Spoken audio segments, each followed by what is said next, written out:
When that train derailed in East Palestine, it wasn't because Trump deregulated the brakes. These aren't news stories. They're storylines pumped into your bubble. 4, always be aware that once the news became a profit division of media companies, they stopped being in the news business and are now in the audience stroking business. The goal is no longer to inform opinions, it's to reinforce them. 3, if your news outlet consistently reduces everything that happens in the world to who the president of America is, get rid of it. It's just thoughtless, reflexive teen politics. Bill Maher is once again clashing with the mainstream press, accusing major outlets of turning every story into a 5-alarm emergency. In today's media climate, networks like CNN and MSNBC are often criticized for transforming ordinary developments into non-stop breaking news in the race for attention. Maher, never one to stay quiet about media tactics, recently blasted what he sees as relentless bias, especially in coverage involving Donald Trump and the GOP. His rant was blunt, fiery, and impossible to ignore. So hit subscribe and let's dive in. News Nation reported this year that the U.S. was on track for nearly a 300% increase in measles cases. 300%? Wow, that sounds like it could be millions. It was 35. Because they just want to manipulate you into clicking. Look, I have 10 fingers. You want to see me suddenly have 80% less? Okay. 5, never trust the initial reports. The media cares way more about being first than being right. They love a scoop, but it's a scoop of because it always turns out to be wrong. If you've been paying attention to mainstream media coverage over the past year, it becomes easier to understand the point Maher is making. A pattern seems to emerge, one that sometimes feels less like careful reporting and more like a cycle of exaggeration. Stories connected to Donald Trump or the Republican Party often appear magnified and dramatized, pushed out rapidly before every detail fully surfaces. The moment a negative headline about Trump appears, it spreads across television networks and social media at lightning speed. In that rush, subtlety fades and key context can disappear. Maher argues that this constant push for sensational narratives doesn't just hurt accuracy, it also fuels growing public mistrust. When audiences feel stories are stretched or selectively framed, confidence in the media begins to erode. In trying to relentlessly challenge Trump, the media may risk weakening its own credibility. You have to care about the truth. The media doesn't care about it because they know you don't care, that you just want to hear your side. So at some point, you need to take a step back, look around, and be really honest. Are you actually as your news feed tells you are? Are you miserable? Some people are, and we should help them. Are you destitute? Some people are. We should help them. But most people who take the subway get to work alive. Most don't fall out of a plane with a missing door. Maher's argument resonates because it touches on a deeper issue within modern media culture. News cycles often push stories out quickly, not always because reporters lack information, but because audiences have grown accustomed to fast, emotionally charged narratives. Many viewers on the political left aren't necessarily tuning in to challenge their assumptions or confront uncomfortable facts. More often, they're looking for coverage that confirms what they already believe about politics, Donald Trump, and the Republican Party. That demand creates a powerful incentive for networks to frame stories in ways that satisfy their audience. The result is a self-reinforcing cycle.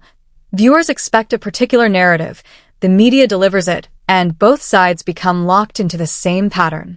Over time, nuance fades, skepticism weakens, and commentary begins to crowd out careful reporting. Trump could absolutely blow up the world on day 1 of term 2. He's a dangerous, erratic, insane, awful person, and I'd love to help him get not elected.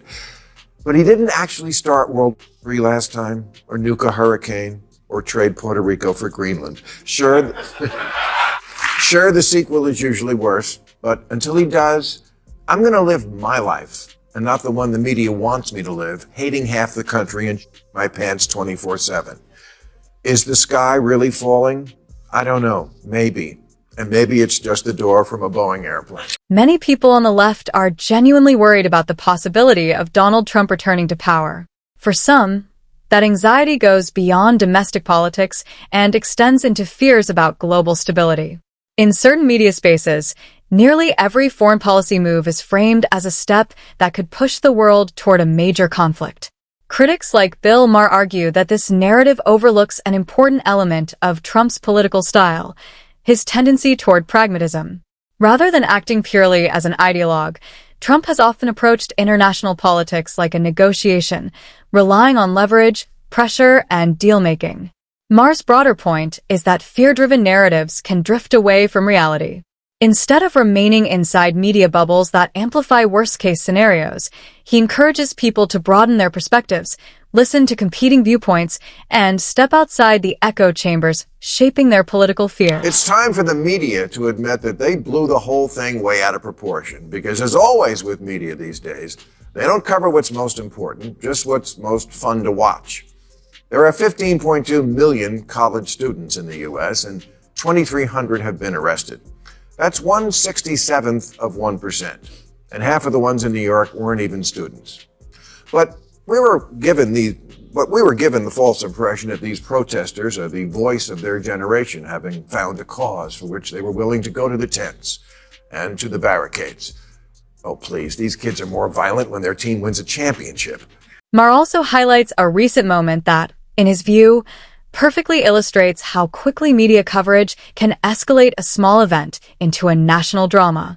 A small group of students organized a protest on a college campus, the kind of demonstration that happens regularly at universities across the country. Yet within hours, several outlets framed the event as if it signaled a sweeping student uprising. Headlines and commentary suggested campuses everywhere were erupting in protest when, in reality, the demonstration involved only a limited group seeking attention. Maher believes exaggerations like this rarely happen by accident. When a minor incident is amplified and presented as a nationwide reaction, it feeds a much larger narrative. The coverage can create the impression of overwhelming opposition, even when the reality is far more limited. According to Maher, repeatedly inflating small protests in this way can distort public perception and stir unnecessary alarm among viewers. The vast majority just want to do what they went to college for in the first place, to experiment with being a lesbian. But when these kids chant, the whole world is watching, they're right. But only because you assholes with the cameras won't show anything else. Isn't there a bear in a swimming pool somewhere you should be covering? The reason these stories gain traction so quickly is simple. They capture attention. In today's media landscape, calm and measured reporting rarely draws the same level of engagement as outrage-driven narratives. Networks know viewers are far more likely to stay tuned when stories provoke strong emotions like anger, fear, or frustration. For some outlets, outrage has effectively become part of the business model. The stronger the emotional reaction, the greater the engagement, and ultimately the higher the ratings. As a result, balanced or routine developments often take a backseat to dramatic narratives designed to spark reaction. Panels grow louder, headlines become sharper, and disagreements are framed as if they represent national crises. In the fierce competition for viewers, outrage often proves far more profitable than steady, measured journalism. So, I thought as a public service, since it's so hard to find reliable news these days, tonight I would provide a few rules of thumb for trying to follow the news in our modern age. Starting with, if the headlines in your preferred news outlet routinely feature words like shreds, destroys, pummels, bashes, your outlet is a partisan piece of shit. Either that or you're reading a Batman comic. Ditto with obliterates, roasts, annihilates, and owns. You're supposed to be a source for information, not Nikki Glaser at the Tom Brady roast. At the same time, Maher acknowledges that strong headlines aren't automatically misleading. When someone genuinely dismantles a policy or challenges a widely held political idea with clear, well-reasoned arguments, a bold headline reflecting that moment can be fair. The key issue is honesty. The tone of a headline should match the substance of the story. If a debate truly exposes flaws in an argument or policy, highlighting that clash can be justified. But when headlines exaggerate, twist details, or promise fireworks the story never delivers, credibility begins to erode. Readers feel misled, and trust in the outlet weakens. Maher's message is straightforward. Dramatic framing should follow the facts, not replace them. Otherwise, journalism starts drifting away from reporting and into performance. Any news source that quotes the internet or writes Twitter says or a bunch of hacks too lazy to do real journalism. You can pretend you wrote a piece on the zeitgeist, but what you really did was look on your phone and quote the 3 angriest people with the most time on their hands. This next point is where Maher's criticism becomes especially pointed. Instead of investing time in traditional reporting, tracking down sources, verifying facts, and building context, some outlets appear to rely on shortcuts. Critics argue that certain organizations increasingly pull reactions from social media and present them as if they represent the broader public mood. A handful of tweets suddenly become what people are saying, and a small cluster of online comments is portrayed as a national trend. It's a shortcut that replaces investigation with convenient confirmation. According to critics, this pattern shows up frequently in some left-leaning media spaces, where social media sentiment is treated almost like evidence.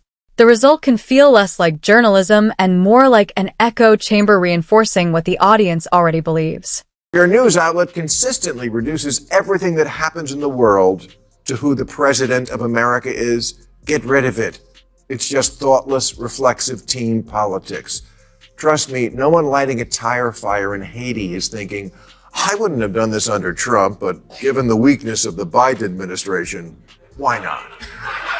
Ultimately, Maher's criticism focuses on what he sees as an obsession with Donald Trump in certain media narratives. In his view, many outlets have developed a habit of tying nearly every development, whether economic, cultural, or geopolitical, back to Trump. Complex issues across the country, and sometimes even globally, end up revolving around the same figure. Maher argues that the fixation has grown so intense that Trump becomes the explanation for nearly every headline, even when the connection is weak. While it's true that the U.S. president holds enormous influence, that doesn't mean every political or cultural conflict stems directly from one individual. When every story is filtered through the same Trump-centered narrative, complicated realities become oversimplified. According to Maher, this habit keeps audiences trapped in a constant cycle of outrage instead of encouraging deeper understanding. Every problem in the world isn't caused by the president. When that train derailed in East Palestine, it wasn't because Trump deregulated the brakes, and the container ship didn't hit the bridge because of Biden's woke DEI agenda. These aren't news stories. They're storylines pumped into your bubble. 4, always be aware that once the news became a profit division of media companies, they stopped being in the news business and are now in the audience stroking business. The goal is no longer to inform opinions, it's to reinforce them. Walter Cronkite used to say, that's the way it is. Now that's our story and we're sticking to it. In the end, Maher insists his argument isn't about defending Donald Trump. His focus is on how modern media operates. When every story is amplified, every protest treated like a national uprising, and every issue linked back to one political figure, audiences inevitably begin questioning the credibility of the coverage. Sensationalism may boost ratings, but it gradually erodes public trust. Maher's critique serves as a reminder that journalism works best when accuracy comes before outrage and context comes before narrative. Viewers also play a role. Instead of remaining inside media bubbles that reinforce their beliefs, people should seek diverse perspectives and think critically about the news they consume. That's the path toward a healthier media environment and a more informed public.